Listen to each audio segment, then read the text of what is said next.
So you join us this morning in our final week of our Come to Worship series, and in many ways, this Bible story is like the great prequel to our series. It helps us understand why we come to worship. We join Jesus' story the night before he's crucified as he prays in Gethsemane.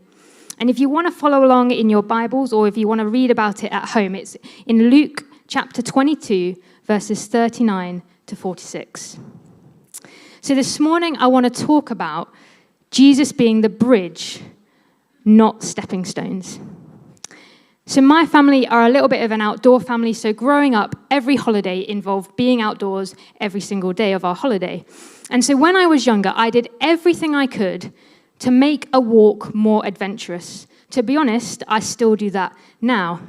I wanted to climb something.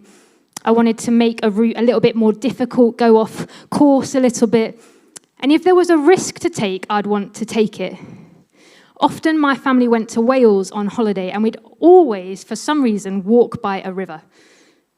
And there was almost certainly a guarantee of having stepping stones.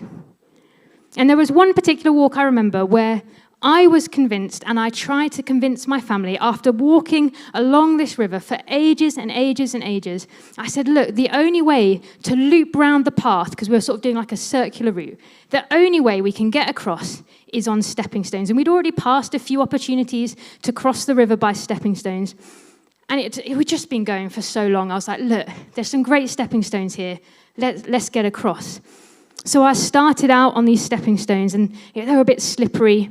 And what I realized once I got sort of roughly in the middle is that actually, as a 10-year-old, the gap between one stone and the next was a little bit too big. But I thought, the river's not flowing that fast. It's going to be fine. I'll get a little bit wet probably, but I think I can make it if I jump.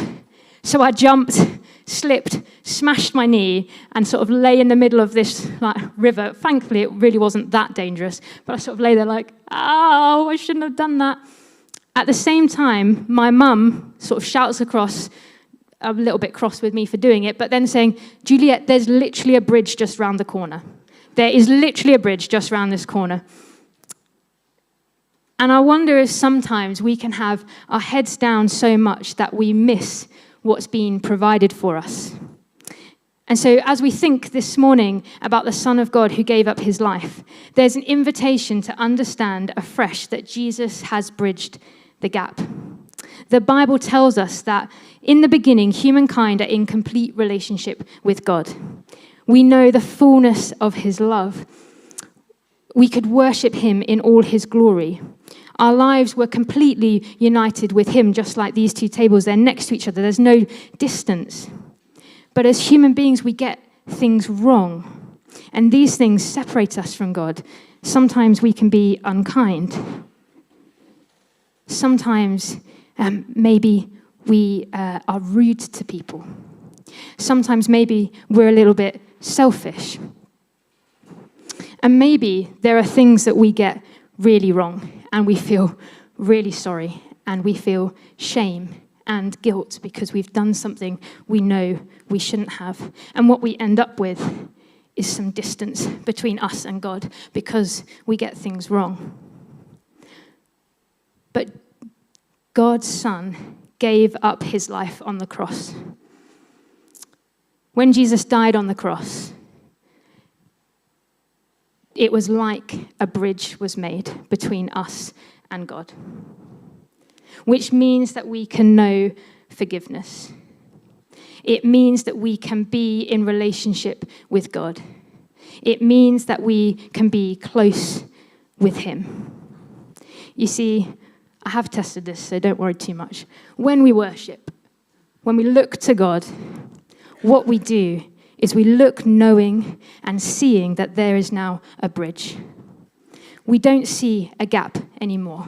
When we look to God, what we see is the cross of Jesus. What we see is that there is a connection, and that connection is there for all of eternity. It's not going to suddenly snap, although it probably would if I stood on it right now. So we worship as a response to his love.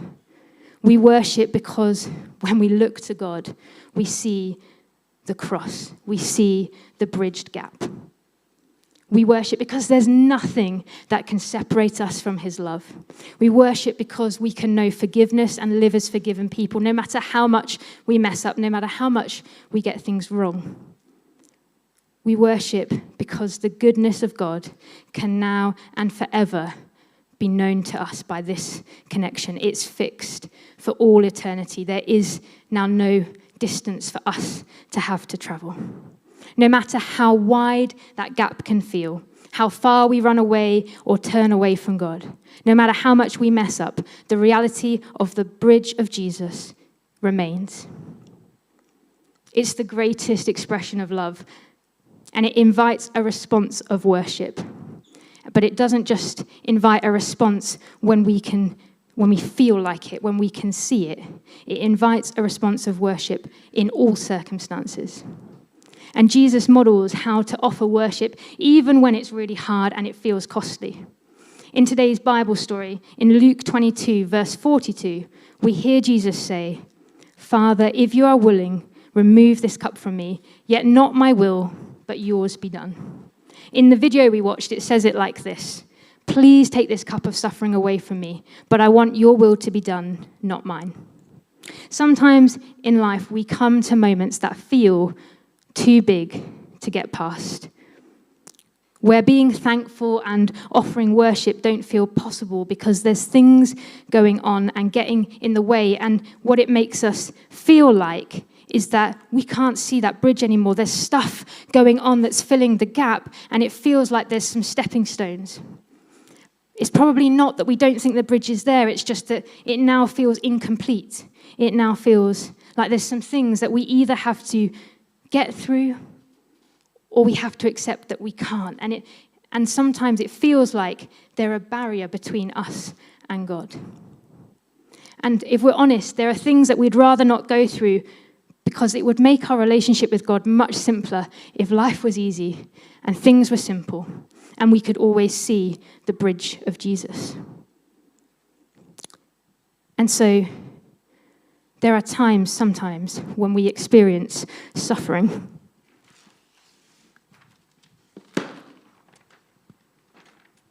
And it can feel like this gap has opened up. Could you stick that on for me? It feels like this gap has opened up. And where it did feel like there was a connection point, there's now something we have to get over. Maybe you might have experienced bullying. When I was in school, I used to get bullied for not looking a certain way because I was a tomboy. You might have experienced illness, either yourself or maybe a family member isn't very well. And those things can feel like there's now a gap. We still know Jesus is there, but the connection feels broken. Or sometimes we experience sadness.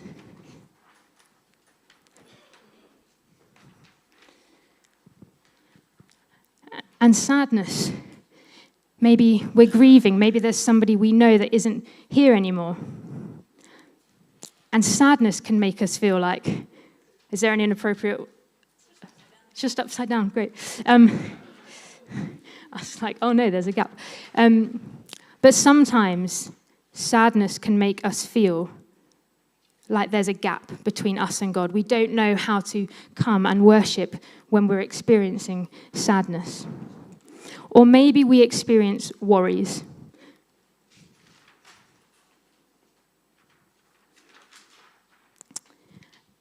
And it might be that you're in a situation where you think, I don't know what to do with my life, and it's worrying you. You might have experienced financial uncertainty, and it worries you. You might be holding and carrying something right now where the worry, it's not just momentary, it feels consuming. These things can make us think that what once looked like a secure bridge is now more like stepping stones. We can see bits of the bridge, and at some moments it feels less of a gap than others. But there are sometimes in life things that make us feel like the bridge of Jesus has become more like stepping stones. There's stuff we have to get over to know the security of him again. Suddenly, when we come to worship God, our view has changed. The secure bridge doesn't seem to be there. But Jesus shows us how to reframe our view. He prayed, "I want your will to be done, not mine."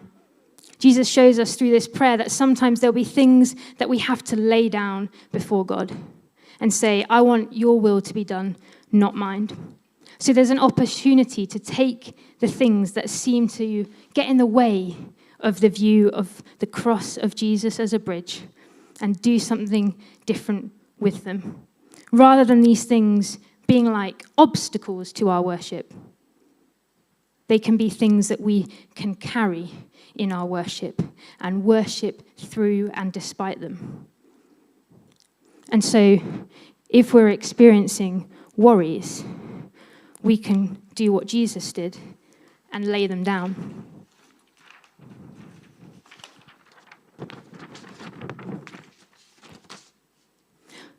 We can choose to lay them and say, "God, this hurts. God, this is hard. God, I don't understand, but I want your will to be done, not mine." So I lay down my worries. And even though I don't understand it, and even though sometimes it consumes me, I want to view the cross of Jesus and carry these things with me through worship. If we're experiencing sadness, we can do the same. We can lay it down, just like Jesus laid down his life, and say, "God, this is hard. God, I don't understand it. But God, I know that the cross of Jesus is like a bridge, and I'm forever connected with you." And we can do the same with our suffering. "God, it's hard. God, I don't understand it. God, I'm not sure what to do. But I lay it down. Your will be done, not mine." I'm going to choose to see the cross of Jesus, not the stepping stones. And so through these moments, we get to give God a unique offering of worship. These are situations that we can worship through today, because do you know what? Actually, in eternity, when we're fully united with God, we don't get to worship him in this way, because there is no suffering. There is no worries. There is no sadness. And so what we get to do now as we worship is we get to bring those things and lay them down, even in the confusion, and say, "I'm going to choose to see that the cross of Jesus is like a bridge, not stepping stones." And so I wonder, what are the things that have made you question whether Jesus really is a secure bridge?